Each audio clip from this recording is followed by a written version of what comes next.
those Kia stealing kids. I swear, I'm gonna crack your phone.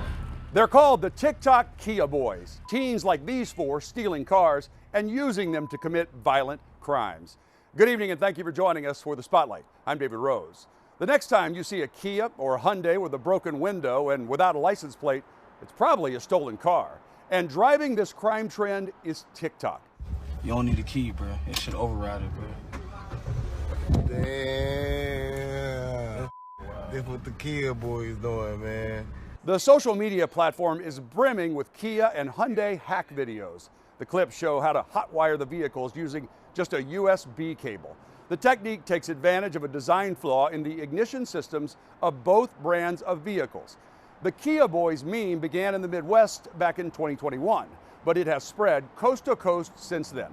Kias or Hyundais now account for 21% of car thefts in Philly, 33% of the thefts in Minneapolis, 45% of the thefts in Columbus, Ohio, and 49% in Grand Rapids. And listen to this, a whopping 58% of stolen cars in Milwaukee are Kias or Hyundais. Those aren't the top targets in our region quite yet, but the numbers just obtained by the Spotlight show it's only a matter of time. Since the start of this year, the Pierce County Sheriff's Department says they have reports of 47 Kias and Hyundais that were either stolen or had their windows broken and ignitions damaged. That's more than 2 taken every day this month.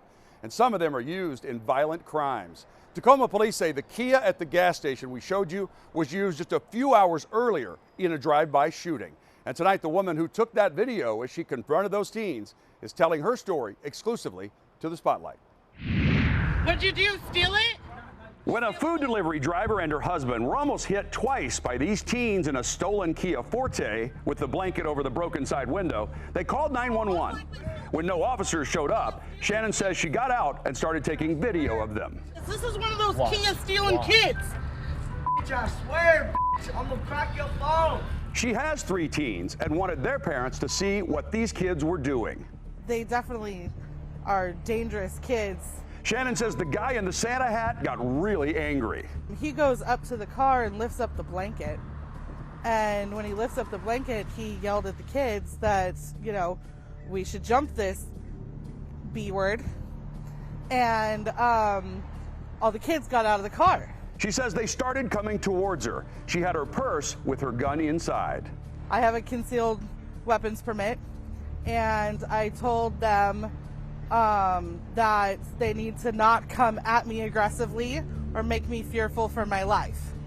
And at that point, I think they kind of got the hint, and they started heading back towards the car. What she didn't know at the time is that Tacoma police say these teens had just committed a serious felony crime. They shot into an occupied residence. Thankfully, no one was struck by these bullets, but we are trying to identify them so they can be taken into custody and go to court for these charges. Deputies found the stolen Kia abandoned in Lakewood. Then police learned the kid in the red, just 13 years old, was the victim of a shooting the next day. He was already charged with possession of a stolen vehicle and wanted for 2 robberies. We are taking juveniles into custody for some very serious crimes. But then he was released on electronic home monitoring. I just think that parents really need to pay attention to their kids a lot more than they do these days. White pig. Shannon says she wasn't bothered by what the teen called her, but she is upset about the current catch and release policies. If they're in the car that they've stolen and then they run from the police can't pull them over, not unless they've done something and they know they have. So then they just run. They can't do anything. And then if they do catch them, then the police can't talk to them because of the laws in Washington. And so they can only talk to them with a lawyer, and the lawyer's just going to tell the kids not to talk. So, and then even if they get charges, they don't arrest them. They just let them go free. Deputies say the teens are often runaways, homeless, and couch surfing. Well, they get arrested, they let them out, and then they go steal a car again and get arrested and then let them out. It's crazy. Tacoma police put out this Crime Stoppers flyer asking for the public's help to identify the teens responsible for the drive-by shooting. Photos they have only because Shannon took action. I mean, I feel bad for them they're teenagers, you know, and they do bad things. Just this past weekend, Pierce County Sheriff's deputies say they were called to 2 more violent crimes involving teens in stolen Kias. 3 suspects robbed a 17-year-old who was autistic in front of his own home in Spanaway.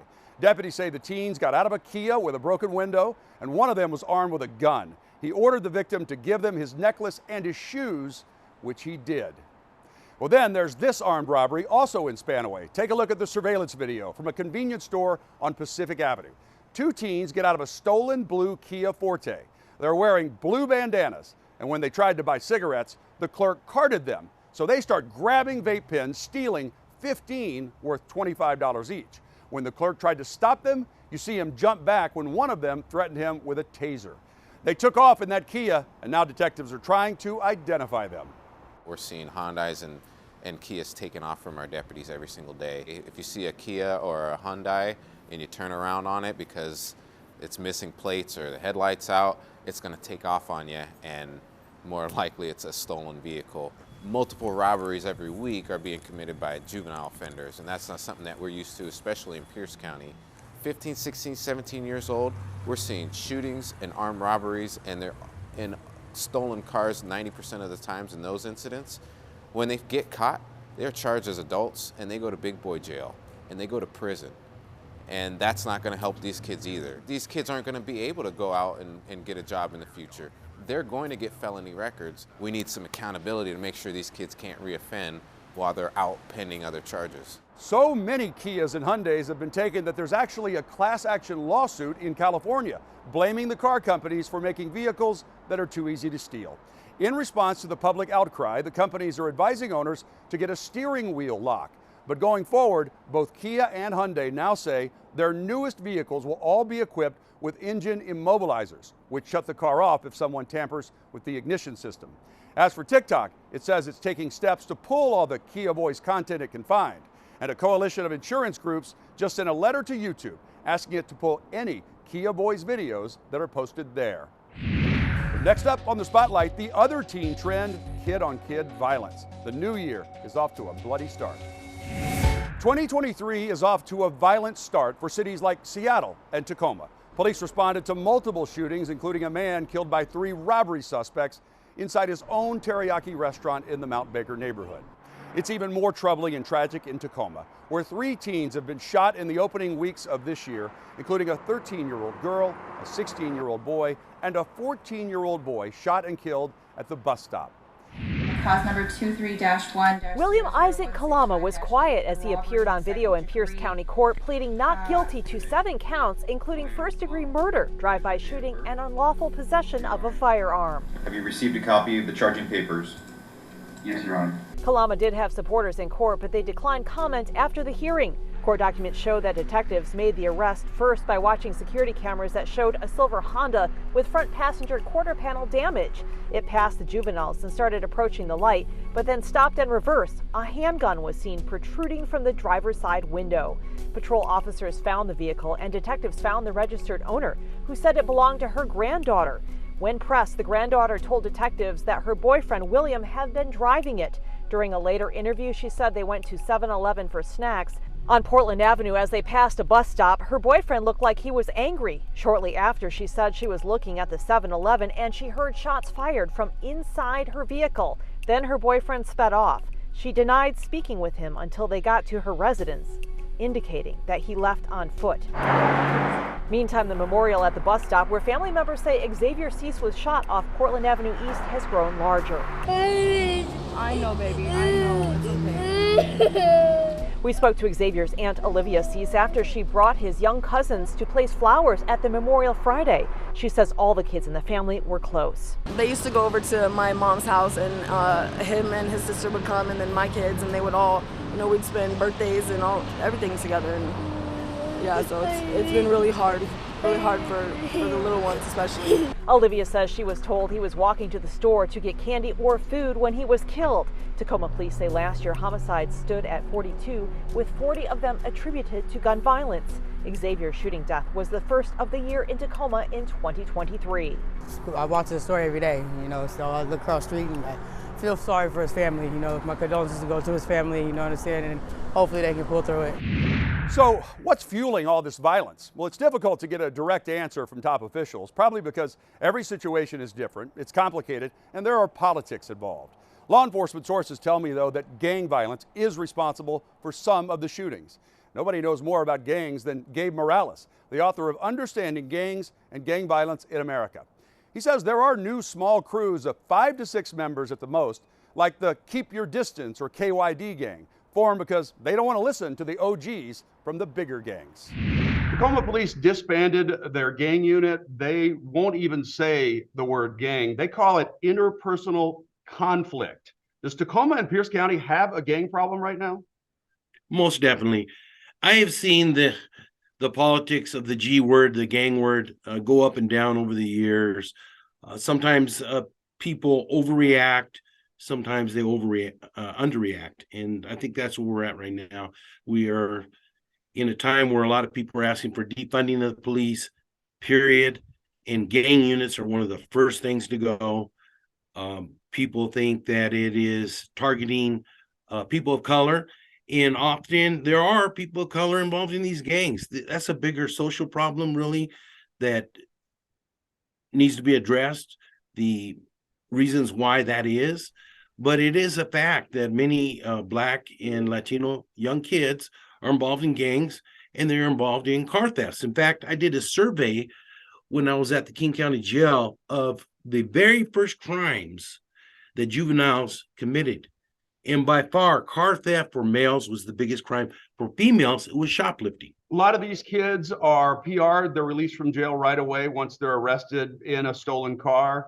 Some of them are brought back to their parents, but many of them are runaways.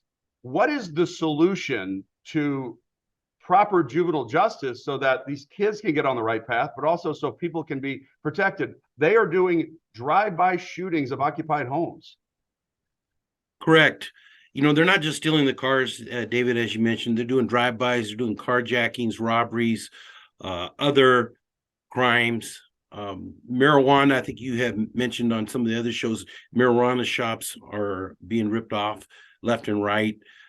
And so these kids also know, because they're juveniles, that they're not going to do a lot of time. I looked up the recent RCW for juvenile car theft, which is 13.40.308. And it shows how lenient really the laws are. Now, I'm not one that says, hey, you know, these kids steal a car first time, they should do a year in jail. Not saying that. But I think what has happened is it has become too lenient, and adults know how lenient it is for juveniles. And they're coaching these kids, hey, nothing's going to happen to you. You could do this, do that. You could do it like 20 times before something seriously really happens to you. And so they know this. A first-time offender is going to get 3 months probation. But like you said, if they are runaway, how do you keep tabs on that? They're probably not going to be, abiding by those stipulations. If you look on social media, you'll see a lot of comments from people who say that these teens need to be locked up and held accountable, that the punishment is too lenient. Sean Good with Choose 180 believes differently. They work with teens to break the school-to-prison pipeline.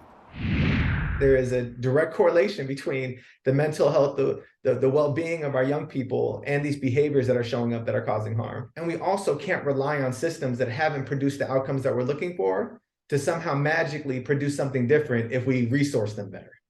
I think that we need more grace in the lens that we're looking through, because grace has served us in a way that guilt never has. Where guilt will limit a young person to the understanding of what they did, grace will liberate a young person to become who they can potentially be.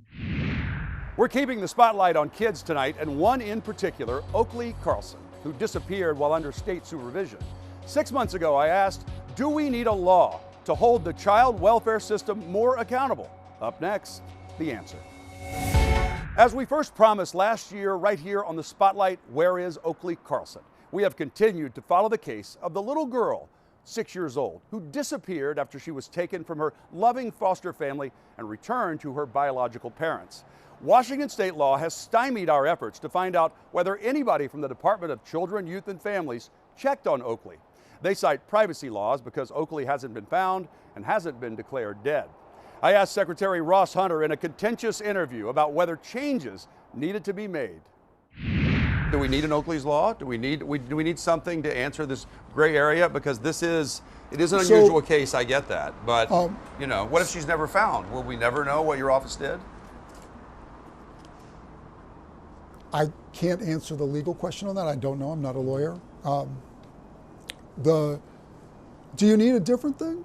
Again, you got a trade-off here. Do you want to live in a state where someone can weaponize the CPS system, can start releasing information about CPS investigations, whether they do or don't find anything? I don't think so. So the legislature makes that choice. Well, this week, the Oakley-Carlson Act was filed in the Washington State Legislature. The Spotlight's Nia Wong got reaction from Oakley's foster mom, and she talked to the representative who wrote the bill.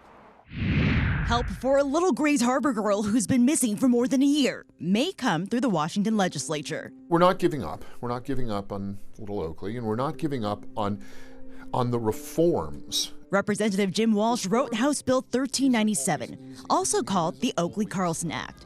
The proposed legislation is inspired from the little girl who went missing from his district. As the community waits for Oakley to return, he hopes this bill will prevent other children from disappearing after reuniting with birth parents. It'll not only prevent this kind of thing from happening again, but if this kind of thing does happen again, it will put us in a better position to find the missing child. The Oakley-Carlson Act outlines a number of changes to protect children who have been removed from a parent based on abuse, neglect, or abandonment. Oakley's former foster mother, Jamie Jo Hiles, says the changes in this bill brings her some relief. The random drug testing and not just following up, that like it wouldn't just be, the 6 months, which has been the protocol, but 5 years. Hiles remembers the frustrations of alerting DCYF to issues with Oakley's biological mother. And I'm not saying that people can't change, but I just wish that it wouldn't be 6 months. I wish it could be like, a long process of reunification, because it takes a lot longer than 6 months for somebody to change their behaviors.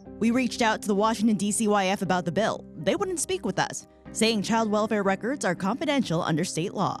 The Oakley-Carlson Act is just in its beginning stages. I think taxpayers can demand better performance from their state agencies.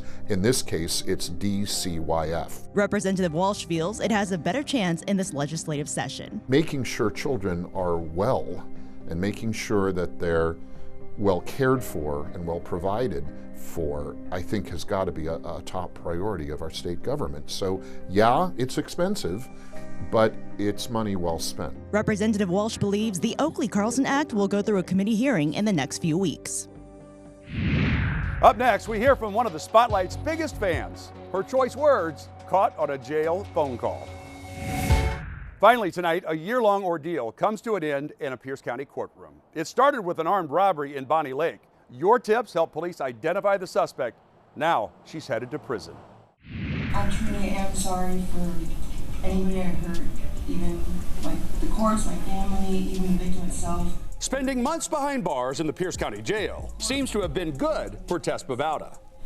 I had a drug issue, and drugs make you do stupid stuff, and that I'm definitely the point of it showing that I did do something stupid. I am sorry. On December 30th, 2021, Bavauda robbed a PCS store in Bonnie Lake at gunpoint. She got away with a little more than $900. Thanks to tips from our viewers, she was soon in cuffs. This photo shows her after she was arrested the following month. I find that there is probable cause to justify filing the case against you. At her first appearance in court, Bavauda caught a break. Commissioner Craig Adams set her bail at just $5,000. Still, she balked.